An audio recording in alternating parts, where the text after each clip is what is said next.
Olá, pessoal. Sejam todas, todos e todos muito bem-vindos a mais uma live. A live de hoje vai falar sobre um tema extremamente importante, que é sexualidade e suicídio. Nosso convidado é Frederico Ramos, que já deve estar chegando, então avisem aí as pessoas para que possam assistir e levar esse conhecimento, né, para todos os espaços aí de um tema tão emergente. Olá, Ju, tudo bom, querida? Que bom tê-la aqui. Esperando o Instagram fazer esse movimento de chamada, que demora um pouquinho. Esperando o nosso convidado entrar. Olá, Lu, coisa boa. Olha, pesquisadora, grande pesquisadora na área da sexualidade aqui com a gente, doutora Luciana Konastik. Fico muito feliz. Olá, Felipe, Ayade, tudo bem? Juliana Moura, grande cantora, amiga aqui também conosco. E o nosso convidado chegou.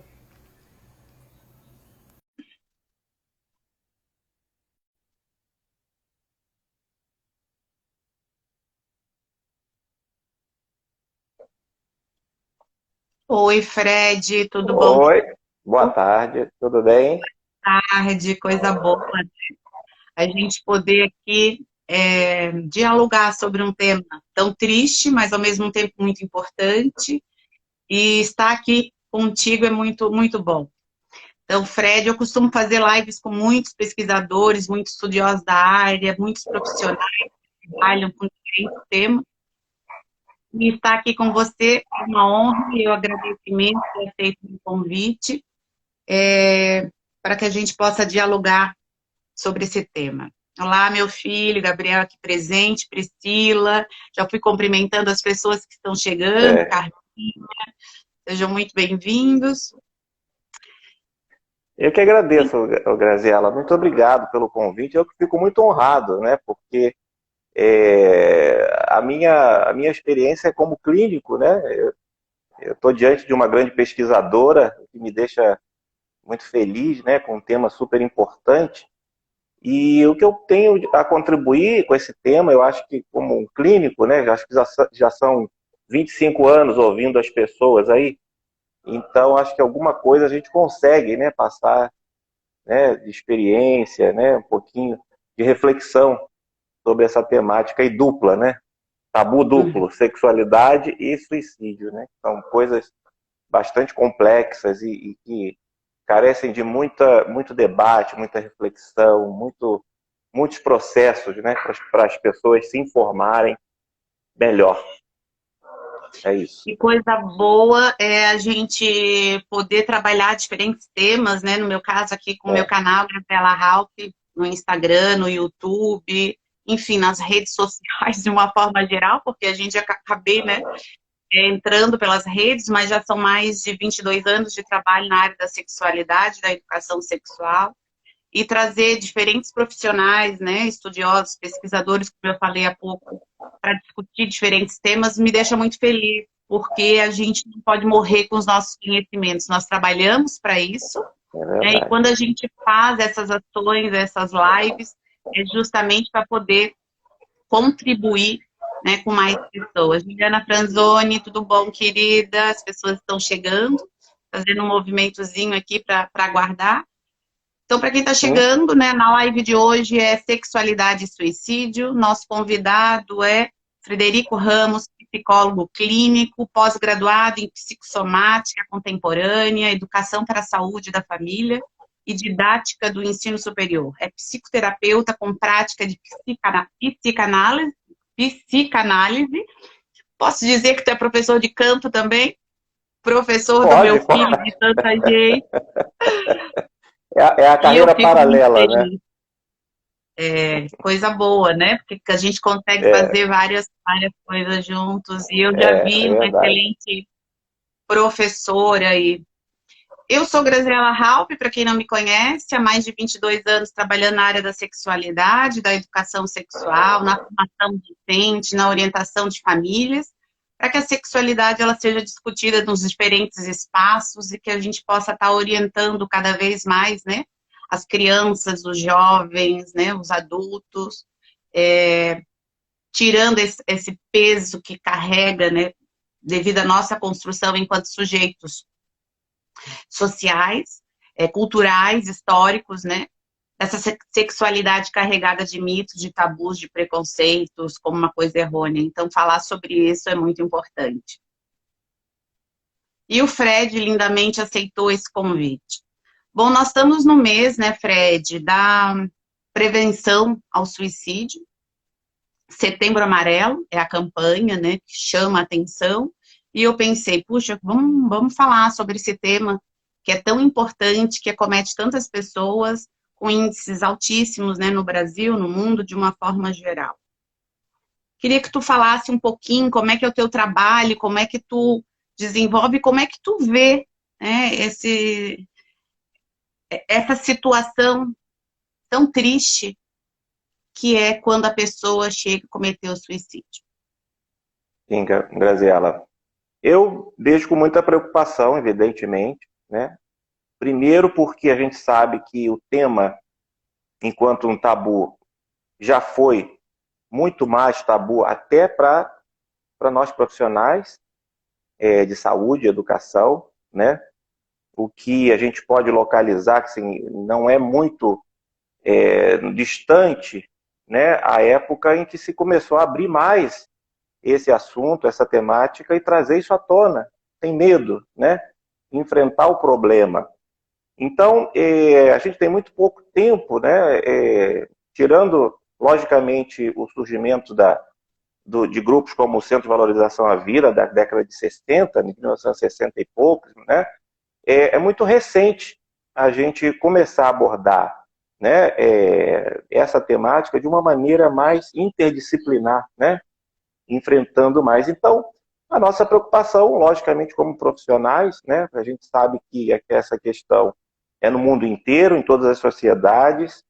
O número de suicídios entre jovens até 25 anos e idosos aumenta, infelizmente. Isso por uma série de fatores, né? Uma coisa multifatorial, evidentemente. A gente teria que fazer muitas lives para conversar sobre todas essas variantes, né? Mas, de repente, a gente pode focar aqui, conforme a sua proposta, a questão da sexualidade, né? Enquanto um fator que, de repente, vai contribuir, né? Vai caracterizar nesse indivíduo ali um sofrimento, uma dor psíquica, e que pode levar a um quadro de depressão, né? Algum transtorno, né? De ansiedade, coisas desse tipo, e que, logicamente, podem ocasionar o suicídio, né? O que vale a pena, assim, só para um dado geral, né, para o pessoal que está aí e se localizar e, de repente, até formular alguma pergunta para a gente, é que, assim, mais de 95% dos casos que a gente consegue hoje ter algum tipo de registro, né, sobre suicídios estão relacionados a doenças mentais, né? Como principalmente depressão, transtorno bipolar e uso abusivo de substância. Então isso é importante porque senão a gente fica com a ideia de que logicamente é um mito, de que o indivíduo nunca apresentou nenhum problema, nunca falou nada sobre morte e de repente vai lá e comete suicídio. Isso não é verdade, né? Quase sempre, na maioria dos casos, a gente já tem um indivíduo adoecido, a gente já tem um quadro de sofrimento, a pessoa dá indícios, dá sinais muito claros, na maioria dos casos, que as coisas não estão bem, né? Que ela precisa de ajuda, às vezes essa ajuda precisa vir de quem está em volta, quem está ao lado, né? Presente, e sem isso fica muito difícil, né? O que me deixa assim bastante, vamos dizer assim, eu acho que tem uma fundamentação. Eu trabalhei muitos anos em psiquiatria, por exemplo, né, em um hospital psiquiátrico. E isso confere a gente um tipo de um sentimento, né, uma prática assim muito muito direta com esse sofrimento, com esse tipo de sofrimento, né?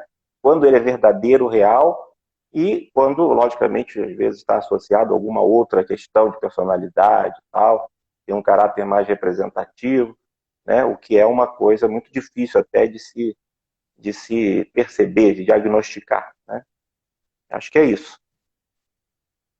Obrigada, Fred. Eu fui fazer uma pesquisa para fazer essa live, né? E de acordo com a Organização Mundial da Saúde, nós temos mais ou menos uma média de 12 mil casos de suicídios por ano no Brasil e mais de 1 milhão total no mundo. Então, são dados muito alarmantes, né? E como tu falaste ali, ela está 95% relacionada às questões de saúde mental, né? E da depressão é um dos principais casos, bipolaridade, ansiedade também, né? E tu falou também de mais um item, qual foi mesmo? O uso de substâncias, né? Dependência química, uso abusivo de substâncias. Sim, e quando a gente relaciona, né, essa temática com a área da sexualidade, deixa eu cumprimentar aqui uma grande pesquisadora na área da sexualidade, Marinete Figueiró. Seja muito bem-vinda, querida. Adoro, né, quando a gente tem esses olhares dessas pessoas queridas, estudiosas na área que estão aqui com a gente. Grandes pesquisadoras no Brasil, e eu tenho muita honra de estar próxima dela também. Então, quando a gente fala, né, quando eu quis trazer esse tema da sexualidade relacionada ao suicídio, eu pensei pela exclusão, né? E se a gente pensar na população LGBTQI+, a gente vai entender um pouco do que é a exclusão na vida, né? Principalmente dos jovens, que é a população que mais comete suicídios. E essa população, em especial, ela tem um acréscimo muito grande. Então, nós precisamos entender que esse movimento de exclusão, ele interfere diretamente na vida de cada pessoa. E esses problemas ainda acabam sendo muito maiores. Quando a gente trabalha as questões da sexualidade, da educação sexual, numa perspectiva emancipatória, numa perspectiva de inclusão, é justamente para entender a sexualidade de cada um. Então, quando a gente não dialoga desde a infância, quando a gente não dialoga durante a adolescência, esse jovem, quando ele se depara com a sua sexualidade que não vai de acordo com uma sociedade que se diz heteronormativa, ou seja, né, homem, mulher, mulher, homem, quando tu foge disso, eles começam a se perguntar e a se questionar que eles estão fora de uma sociedade que não os aceita. E essa não aceitação, ela causa um sofrimento. E esse sofrimento, a depressão e assim sucessivamente. Então, quanto é importante falar para que as pessoas, né, essa população e todas as pessoas de uma forma geral, elas aceitam a sua sexualidade como algo que é normal, que é intrínseco ao ser humano. Então, essa construção heterossexual, como já acabei de falar, foi uma construção socialmente construído, historicamente, culturalmente construído. Essa não é uma realidade, até porque a própria homossexualidade ela já foi considerada uma doença. Hoje, não é mais, né? Então, a gente sabe que entender o ser diante da sua orientação sexual, da sua identidade sexual, é nada mais, nada menos do que respeitar o indivíduo na sua individualidade, na sua forma de ser e de estar no mundo. E isso acaba não acontecendo. E eu tô sempre falando, sabe, Fred, nas minhas lives, que como nós podemos querer jovens responsáveis, falando ali da adolescência, né, começando a vida adulta, jovens responsáveis, jovens que entendam que a sua sexualidade, a sua forma de estar, de desejar, de querer ser o que ele quer, tá tudo certo. Então, quando a gente não trabalha isso, desde a infância, onde as famílias também não falam, porque, como eu falei inicialmente, a sexualidade ainda é um tabu, ainda é um mito, e isso vai levar mais tempo. Por mais que hoje eu consiga ver, e muitos pesquisadores, a gente já consegue ver, uma aceitação maior. Mas nós temos uma longa caminhada pela frente. Hoje a gente vê mais casais homoafetivos em vários espaços. Hoje a gente consegue ver uma relação melhor de todas as pessoas, só que a inclusão dessas pessoas ainda está muito longe. Né? Nós precisamos É cada verdade. vez mais mudar isso. Então, quando a gente não dialoga, não tem como a gente não esperar. E se a família não aborda, né, Fred? Então, assim, as famílias não abordam, a escola não aborda. A quem essas pessoas, esses jovens vão recorrer? Né? Quando você não tem Verdade. um apoio, quando ele vai pensar, puxa vida, eu queria gostar de homem, eu queria gostar, né, do, do, do outro sexo, mas o meu desejo sexual não é esse. E como é que tu faz isso, É, né? Então, isso é verdade. acaba causando o suicídio também, sem falar nos trans, né? Nas trans, travestis, transgêneros, enfim. É verdade, Graziela. Assim, o que eu sinto ainda, né, como herança aí desse passado obscuro que a gente tem, é ainda uma grande confusão que as pessoas fazem, né? Desse até onde vai o papel da escola, do educador, da família, né? E o que chega para a gente, assim, isso é um ambiente muito confuso, principalmente marcado por esse silenciamento que você falou, a negação, né? Que a gente usa na psicologia, que é o indivíduo lá que está em sofrimento dentro de casa e a família acaba tendo um código, né? Todo mundo faz de conta que não está vendo aquele problema, vendo aquele sofrimento, de repente aquele adolescente ali se mutilando, ou com, né, muito calado, muito fechado, muito sem demonstrar, né, essa abertura da vida afetiva, sem falar também, né, das suas relações, o que é muito preocupante, né? E você sabe que eu tive um período da minha vida profissional, que aqui no Rio, a gente frequentava muito os grupos que GLBT, né, Grupo Arco-Íris, Grupo Pela Vida, que sempre foram grupos muito importantes, né, de apoio à galera trans, né, toda essa população que se via em situação, às vezes, de vulnerabilidade, né, nas ruas, que não tinham, que eram colocados para fora de casa, né, muitos trans, travestis, e que não tinham emprego, né, não conseguiam inserção no mercado de trabalho. E aí a gente começou a frequentar esses grupos e entender um pouquinho melhor o que acontecia, né? O que é, assim, para a gente, só para a galera que não é da área entender, é que é muito recente, até na área médica, a exclusão, né, dessas questões de gênero dos códigos internacionais de doença mental. Até muito pouco tempo, o indivíduo, né, trans, transexual, travestis, estavam lá classificados como transtornos mentais, né? Eram pessoas consideradas doentes mentais, de acordo com esses códigos internacionais de doença, etc. Então, a retirada disso é muito recente, né? E, logicamente, a mudança de comportamento que vem em função desse novo panorama ainda requer muita informação, né? Muito debate, muito investimento nosso, né? Nessa área de educação, de informação para as pessoas, e até para que a gente possa cobrar a mudança, né, de políticas públicas que possam observar melhor essas questões, né? Por exemplo, ter a psiquiatria como algo mais presente nos hospitais públicos, né? Nos hospitais de emergência, nos hospitais, porque, por incrível que pareça, o profissional de psiquiatria ainda é muito escasso.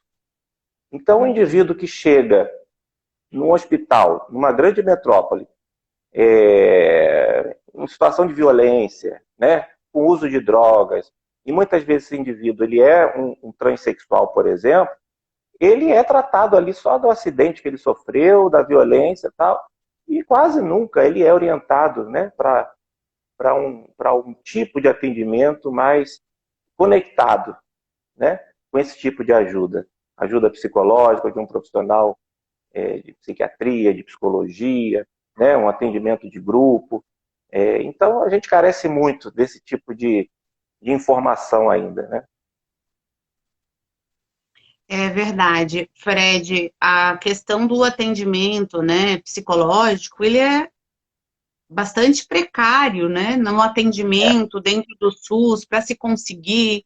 Então, é uma situação extremamente delicada, onde na maior parte das vezes eles se veem desprotegidos de todos os espaços, né? Não há políticas públicas suficientes que atendam esses processos.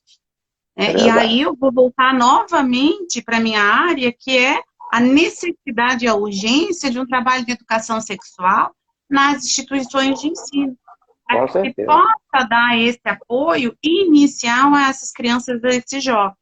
E nós temos hoje crianças transgêneros, nós sempre tivemos, né? E hoje Sim. nós precisamos é, dar essa formação para que os professores, sim, né, não se esquivem desse trabalho, porque ele faz parte. E toda a nossa legislação, praticamente toda, da Constituição Federal, Plano Nacional de Educação, né, a Lei de Diretrizes e Bases, o Estatuto da Criança e do Adolescente, o né, que é o ECA, a BNCC, É, Base Nacional Comum Curricular, estou esquecendo aí os parâmetros curriculares nacionais, leis municipais, que vão dizer que nós temos que proteger, né, todas as pessoas, dando oportunidade de direitos. Então, se nós não fizermos isso, se a família não fizer isso, como é que fica essa população? E aí eu trago um é, dado de uma revista que hoje também fui buscar, que se chama Revista Científica Americana Pediátrica, onde ela vai dizer, dentro da pesquisa, que a população LGBTQI+, tem 6 vezes mais chances de cometer o suicídio. é Muito verdade. grave, né? Porque eles não têm, se a gente falar, tá dando um pouquinho de interferência, né? Não sei se vocês estão Tô ouvindo. ouvindo. Tô ouvindo bem. Tá ouvindo? Ah, tá. Se a gente for falar, né, das travestis, dos transexuais, 90% está na prostituição por falta de oportunidade. Você não tá. É É falta de verdade. oportunidade de trabalho, de estudo, porque eles não têm. Muitas famílias colocam para fora de casa, né? E estão numa situação extremamente vulnerável. Então, imaginem, vamos imaginar nós aqui, né? Se nós não tivermos apoio de ninguém, como que seria, né, a nossa vida? Como é que seria? Eu estou doente, eu não tenho a quem recorrer, eu estou com um problema, não tenho com quem dialogar, não tenho com quem conversar, eu não me aceito como eu sou, e aí acontece o suicídio, né?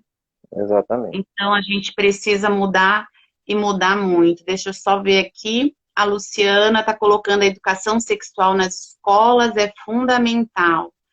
Aqui do Empório, Jequitibá, sou professora, leciono em escola rural, porém aqui há tabu em relação à abordagem da sexualidade em sala de aula. Deixa eu ver se eu perdi algum. É isso. Esse tabu da abordagem, né, da sexualidade em sala de aula não é de hoje, né? Eu já fiz algumas pesquisas em alguns países e o que me mostra, não só, né, mas em tantas outras pesquisas, é que a falta de conhecimento do que é sexo e do que é sexualidade dificulta a inserção desse trabalho. Então, quando as pessoas entendem que nós vamos fazer educação sexual abordando o sexo, é completamente diferente quando a gente entende que sexualidade é algo intrínseco ao ser humano, que faz parte do todo, como eu me vejo, do que eu gosto, como eu me relaciono, né? Então, é a forma da Graziella em todos os momentos, sexualidade. E o sexo é só uma parte. Então, dessa sexualidade. É muito importante essa parte? Com certeza, o sexo faz parte da sexualidade. Só que nós vamos dialogar sobre sexualidade em todos os aspectos. Nós vamos trabalhar a diversidade, o respeito ao outro, as diferenças, os afetos, né? As, as diferentes formas de se incluir todas as pessoas. Então, isso dificulta muito, sabe, Fred, o nosso trabalho. É, E eu não canso de dizer que há 22 anos eu estou repetindo as mesmas coisas. é. Mas vamos lá, a luta continua, né? E o que eu queria contribuir, Graziela, com que eu ouço muito em consultório, por exemplo, né? Isso tudo que você falou evidentemente, né, é uma realidade muito dura, né?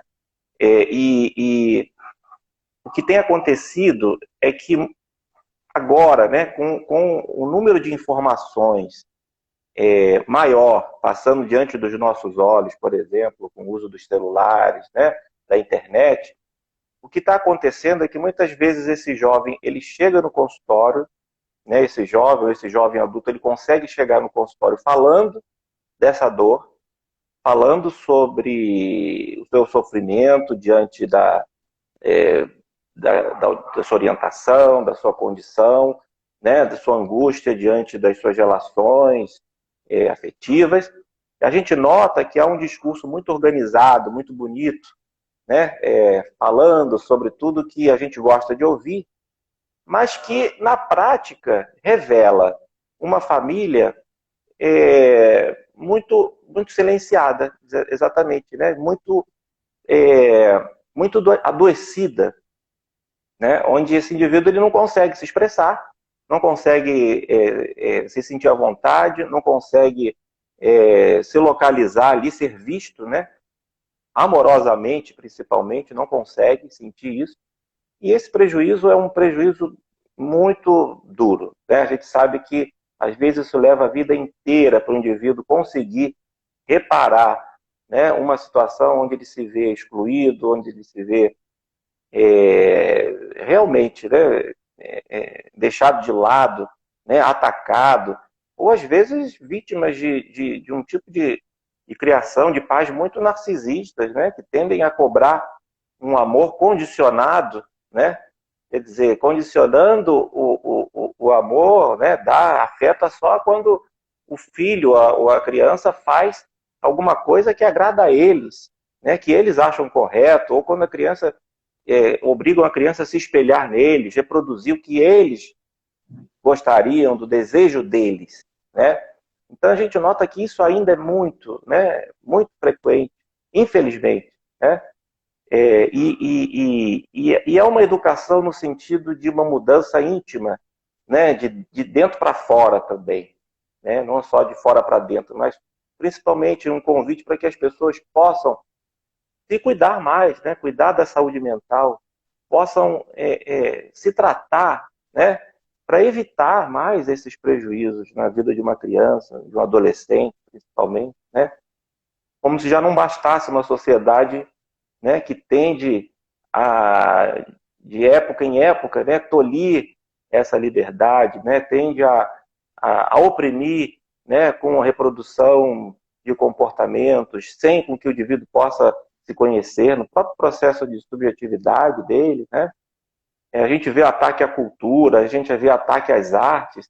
Então isso é muito preocupante, porque isso tudo está relacionado a esse processo, né, de subjetivação que o indivíduo tem de se fortalecer, principalmente num período delicado da vida, né, que é a infância, o desenvolvimento, a adolescência, onde isso tudo está sendo ali montado, né?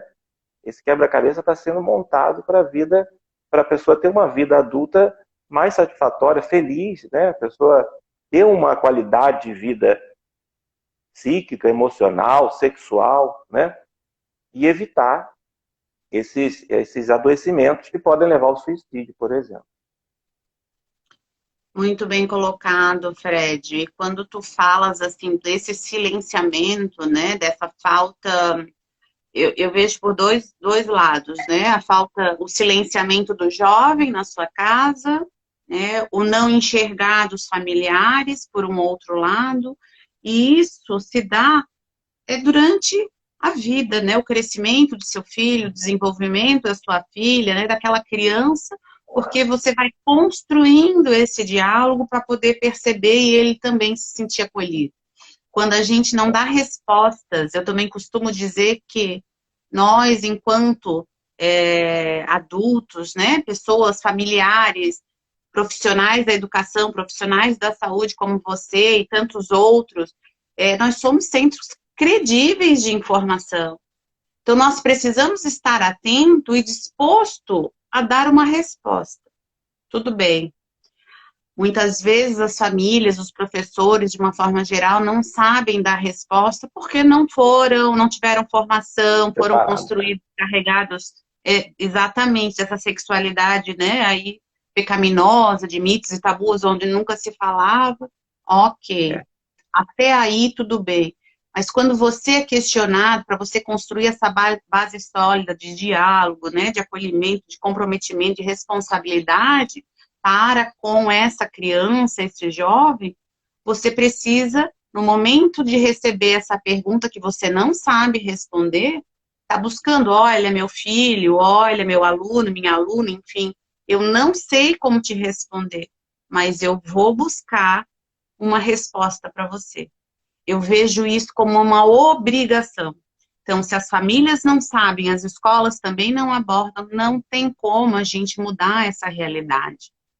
E ainda hoje nós já temos, mas ainda são poucos, né? Mas alguns cursos, melhor dizendo assim, em universidades, que estão formando profissionais que tenham, né, já a disciplina de educação e sexualidade. Eu agora estou feliz da vida, já vou dizer aqui para as minhas amigas pesquisadoras que estão aqui, estou lecionando no Instituto Federal de Santa Catarina, e na licenciatura em Química, e eu vou dar um seminário agora, que é uma componente curricular, Educação Sexual, Diversidade e Inclusão.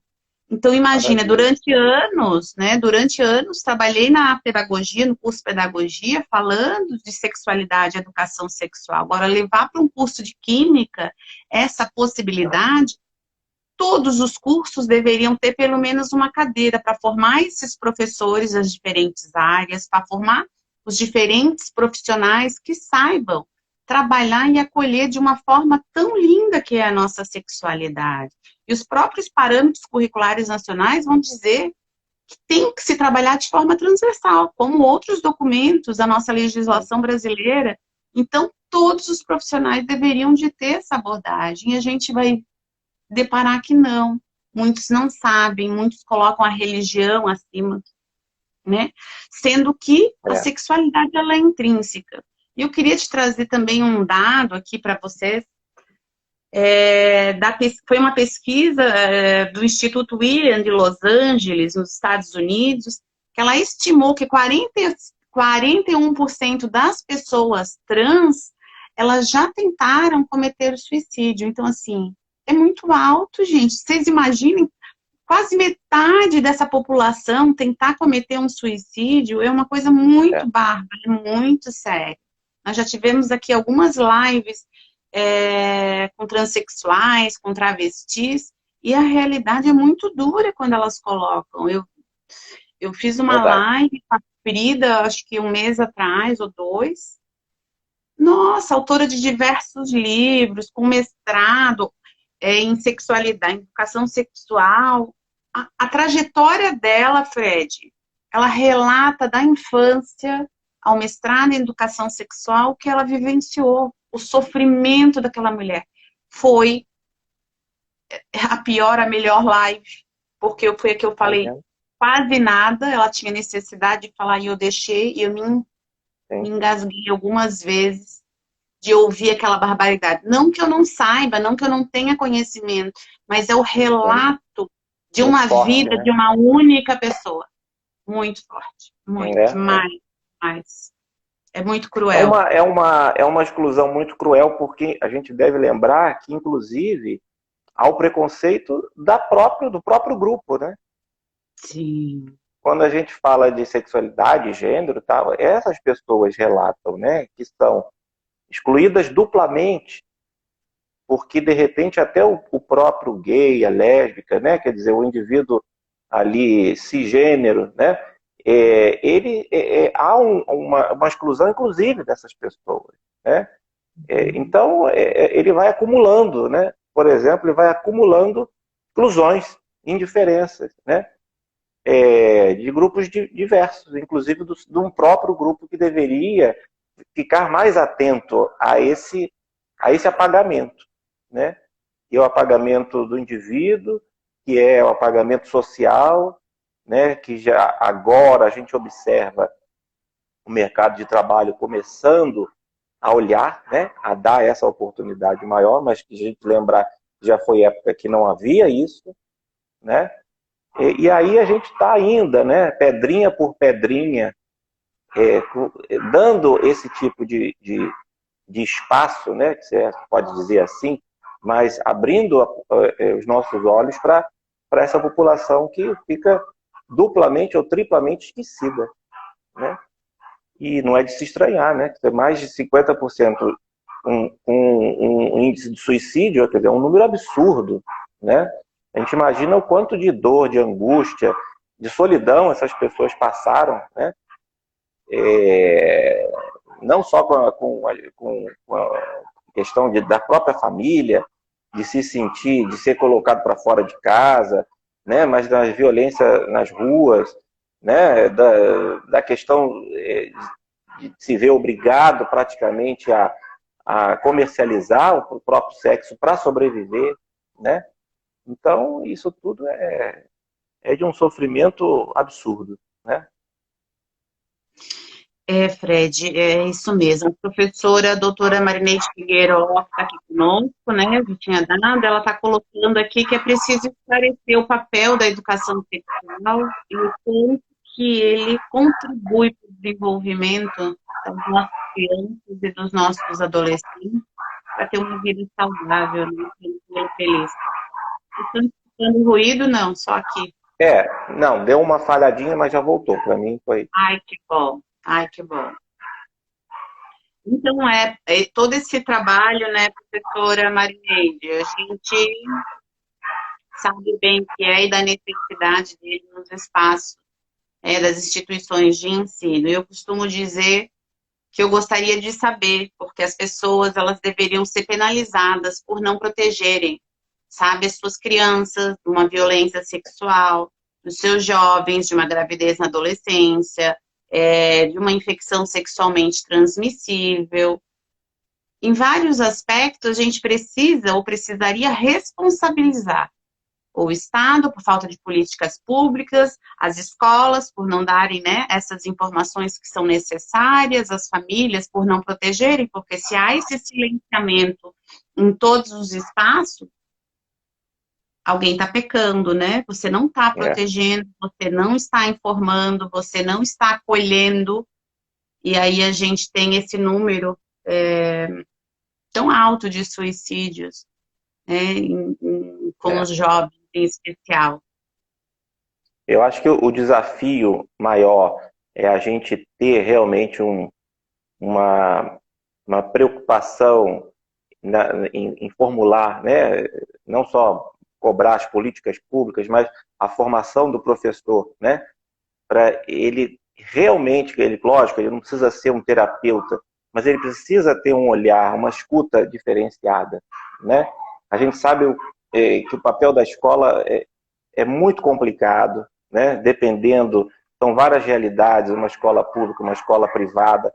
A gente sabe que muitas vezes a escola fica refém, né, da ameaça da família, de retirar a criança da escola, né, de ameaça até, né, de processos, né, quando de repente aparece alguma coisa que é detectada pelo profissional, né, pelo educador, e que muitas vezes é barrada, né? A gente observa isso muito. Então, é importante a gente ter nessa formação do indivíduo uma preparação melhor possível, né? Inclusive, uma preparação vamos dizer assim, esteja atento também à nossa capacidade, né, de suportar a frustração. A gente sabe que nem tudo a gente vai conseguir fazer, né? Lidar com a impossibilidade faz parte, né? Muitas vezes a gente vai ver a criança em sofrimento e muito pouco a gente pode fazer por ela, porque o ambiente de casa é tóxico, né? E a relação com os pais é tóxica. E há limitações para a escola, né? Quando a gente observa ali a criança chegando muito prejudicada, por exemplo. O que é muito difícil, né? E a gente precisa se preparar para isso também, né? Para a nossa saúde mental diante da impossibilidade, diante ali de uma situação de um adoecimento familiar, né? Isso mesmo, Fred, muito bem colocado. A Gil, não sei se é Gilma Luz, não consigo ver, mas eu acho que ela está dizendo que educação sexual deve ser um assunto para ir para todos os colégios como matéria principal. Concordo Sim, contigo, quero sim, dizer também. que se eu tivesse hoje filhos pequenos, né, se fosse preciso buscar escolas para os meus filhos, hoje já são adultos, por sorte tiveram na altura, mas eu não era da área, enfim, não fui com esse pensamento, com esse objetivo, mas eles tiveram no colégio, ainda no Colégio de Freiras, um grande colégio aqui em Florianópolis, tiveram a disciplina de educação sexual também, hoje com uma grande pesquisadora na área, né, a Dilma Freitas. Eu, se os meus filhos, se eu precisasse procurar escola para os meus filhos, para meus sobrinhos, qualquer criança, ou mesmo jovem, eu procuraria uma escola que tivesse um projeto de educação sexual. Não necessariamente você precisa ter uma disciplina, mas um projeto político-pedagógico onde vá trabalhar as É, questões da sexualidade de forma transversal em todas as disciplinas. todas as Eu disciplinas. necessito, né? Eu necessitaria que os meus filhos, né, essas pessoas que eu amo, tivessem essa formação, é dessa forma que eu gostaria. É um mundo que a gente quer, né, para o futuro, né, que a gente imagina e que a gente espera que nas próximas décadas isso seja melhor, né, que hoje, né? Porque Sim, ainda a gente percebe, por exemplo, quando a gente propõe uma live como essa, né, a gente vai observar que ainda é escasso material, né, quando a é gente muito bom. junta, né, ainda é uma coisa que a gente mesmo tem dificuldade de encontrar, né, estatísticas, estudos, ainda é uma coisa de um repertório reduzido, né, e que a gente precisa enfatizar, né, fomentar para os próprios profissionais que muitas vezes se veem constrangidos até, né, de Uhum. enfrentar esse tema, né, e que é de fundamental importância, como você falou. Sexualidade é a vida da pessoa, não está, né? Infelizmente as pessoas associam isso ao sexo em si, o que é um grande erro, né? Mas a gente falar de sexualidade, minimamente a gente está falando de vida, né? Das relações, a gente está falando das escolhas, a gente está falando de afeto, de tudo que nos mantém vivos, né? Que faz a gente levantar de manhã, né? Tomar banho, se arrumar, trabalhar, enfim. E é muito difícil as pessoas entenderem isso, né? Muito, muito difícil ainda as pessoas compreenderem fora da caixinha, né? Esse tipo de reflexão que a gente propõe. É essa sociedade, né, que quer nos colocar em caixas, né? Todas Assim, iguaizinhas, e quando a gente não cabe nessas caixas iguais, né? Graças a Deus, que bom, né? Que não, né? Por isso a pois nossa é. sociedade cultural é tão linda. Pena são ainda esses entraves que dificultam e excluem muitas pessoas que acabam acometendo o suicídio. Fred, vamos finalizando, né, a nossa live, já estamos chegando ao final, e eu gostaria de deixar aqui uma mensagem de esperança, de saúde, de luz para aquelas pessoas que talvez estejam, né, nesse sofrimento, que pudessem resgatar a sua autoestima. Então, se tu pudesse falar alguma coisa, para a gente finalizar. Vamos lá. Graziela, o que eu queria, assim, antes da gente terminar, fazer ir de um polo a outro, assim, só para a gente completar um pouquinho, a gente falar sobre sexualidade, suicídio e tal, a gente enfatiza, a gente pensa logo, né, assim, nessa formação da criança, do adolescente, ali no início da vida, né, na busca pela formação, né, da sua identidade, né, dos seus grupos sociais, mas a gente tem que se lembrar também da questão da sexualidade, do suicídio no idoso, né? Porque o próprio idoso, que também está dentro do grupo de risco de suicídio, né? Ou seja, o grupo de idosos nas sociedades que cometem suicídio, são muitos, também se veem, às vezes, com seus horizontes muito reduzidos, né? Porque não conseguem observar a sexualidade de outras formas. Às vezes só através da questão da virilidade sexual, né? Do sexo em si, né? E quando, na verdade, a gente sabe que é uma transformação que a pessoa precisa buscar, né? A sexualidade na terceira idade é diferente, vai ser, precisa ser, né? Explorada de outras formas, que nem sempre está no vigor físico, mas pode estar em inúmeras outras coisas, e que a gente quase sempre não é educado para isso, né? Então, o idoso às vezes chega no consultório muito deprimido, muito cansado, né? Porque acha que não tem mais condições, né?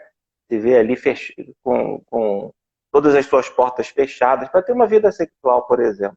Então, a gente se lembrar dessa população é super importante, né? Fazendo essa ponte direta aí, né? Da criança, do adolescente, né? Que está diante do desafio de uma educação libertadora, né? Humana, que permite a expressão, mas para o idoso também que perceber que a terceira idade não é o fim da sexualidade, é apenas a transformação dela em outro momento, com outras possibilidades, né? Com outro tipo de vivência, talvez, diferente do adolescente ou do jovem adulto, né? E eu acho que, assim, mensagem Muito você bem, já... muito a bem mensagem... lembrado, Fred, muito bem lembrado dessa população, porque realmente tem um crescente de suicídio. Eu já dei algumas palestras na faculdade da maturidade, que a gente chama aqui, e já dei, olha, tinha uma população assim, mais ou menos uns 80 pessoas nessa terceira idade, né? Eu comecei perguntando, só para relatar aqui rapidamente, eu disse, eu vim falar sobre um tema que ninguém gosta aqui. Qual o tema? Eu disse sexualidade. Aí eles começaram, kkk, entre eles, né, a rir. Uhum. Aí eu comecei a fazer uma dinâmica com eles e eles começaram a expor. Lá em casa, meu filho não me deixa namorar. Lá em casa, acham que eu já morri. Lá em casa, eu não posso fazer nada. Então, todos esses movimentos causam um sofrimento, né? Porque é uma transformação, é uma mudança que todos nós, né? Se tudo continuar e persistir, a gente vai chegar lá e Vai vai chegar mudar. lá. E eles precisam se sentir acolhidos no sentido de que não acabou. É uma sexualidade diferente, mais amadurecida, com outras possibilidades, menos uma, mais outras. Então, muito bem lembrado aqui o acolhimento, né? As pessoas da terceira idade que possam viver sua sexualidade também de uma forma tranquila. E eles gostam muito de falar sobre Isso, sexualidade. Foi muito bacana as precisa. palestras. É uma experiência muito rica, né? Muito rica, muito rica. É, eu acho que o que a gente pode deixar assim é lembrar as pessoas que saúde mental, buscar saúde mental não é uma coisa cara, não é uma coisa difícil, né? Não dá para deixar para amanhã quando a gente se depara com uma pessoa que está falando sobre morte, né?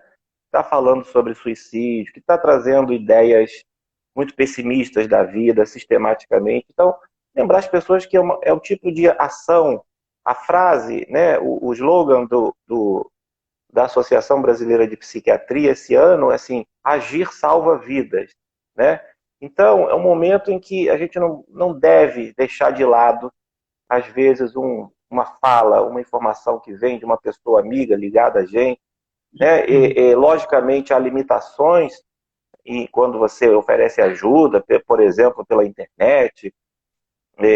Os grupos de valorização à vida é uma coisa muito boa e louvável que a gente precisa valorizar, mas a gente tem que se lembrar que a limitação, né, em relação à distância, a pessoa precisa estar ali com alguém concretamente que possa ajudar, né, um amigo, um familiar, um vizinho, uma pessoa que possa intervir, que possa ali fazer o máximo possível, colar naquela pessoa que está ameaçando, que está dando sinais de depressão, né, que está dando sinais de um possível suicídio. Isso salva vidas, é um trabalho difícil, eu sei que é, né, mas a gente precisa conscientizar as pessoas a buscar ajuda, buscar ajuda na saúde mental, procurar um profissional de saúde, procurar, né, um psiquiatra, um psicólogo, procurar uma terapia de grupo, né, os centros de valorização à vida. Enfim, tem inúmeras possibilidades hoje. O que não dá é para a gente deixar as pessoas isoladas, né, em sofrimento. E essa é a mensagem, né, acho que não só nossa, dos grupos aí que estão aí, lutando como a gente para conscientizar e deixar um pouquinho esse incentivo para as pessoas agirem no momento que devem agir, né, e não ficarem esperando muito. É isso. Muito obrigada, Fred, muito obrigada pelas palavras, pela troca de conhecimentos aqui, dessa oportunidade de dialogar. Tem vários comentários aqui, dando os parabéns, agradecendo a oportunidade de troca. Alguém disse aqui que é muito difícil a abordagem na roça, né, onde ela trabalha como professora. Realmente, acredito, aqui também é muito difícil. A Jora está colocando que bom é a abordagem, né? A sexualidade do idoso. A Bereni está dizendo por mais lives como essa, amei, parabéns. Bom, tem muitos comentários aqui que eu não consigo ler agora, porque já foi passando, mas eu agradeço imenso a todas as pessoas aqui presentes, queridos amigos, familiares, né? Estudiosos, professores, psicólogos, diversos profissionais passaram por aqui. Agradeço imenso a ti, Fred, pela oportunidade de troca, que possamos fazer, né, novas lives com novos temas para trocar, para levar mais conhecimento às pessoas. E lembrando, né, que o CVV, o Centro de Valorização à Vida, atende no 188, então podem ligar para todo o Brasil. Também podem me procurar, se preciso, aqui no privado, a gente está sempre aqui à disposição para trocar uma palavra, um carinho, fazer um acolhimento, porque a gente está nessa vida para isso, para contribuir, né? Então vamos lá. Exatamente. Agradeço imenso, um grande beijo. Eu que agradeço, fico muito feliz com o convite, muito vaidoso até, né, conversar com você.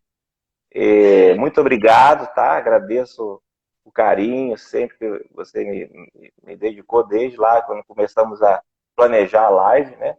Eu acho que foi muito oportuno esse tema, né? A gente naturalmente observou aí setembro chegando e foi muito legal essa troca aqui. Temos outras, tá? Muito obrigado pelo carinho, obrigado pelo convite, pela oportunidade aí de fazer parte do seu Instagram tão bonito e tão dedicado aí à educação, à saúde e que enriquece muito para todos nós. Obrigada, muito obrigada, Fred. Um grande abraço, querido. Até a próxima. Pessoal, uma boa noite, um bom descanso. Boa noite, pessoal. Quem puder, compartilha essa live depois, tá? Vai estar no meu Instagram, depois também no canal no YouTube, que mais pessoas possam, né, ter conhecimento e vejam que não estamos sozinhos e que nós estamos aqui para acolhê-los. Um grande abraço, gente. Boa noite. Tudo de bom. Tchau. Tudo de bom.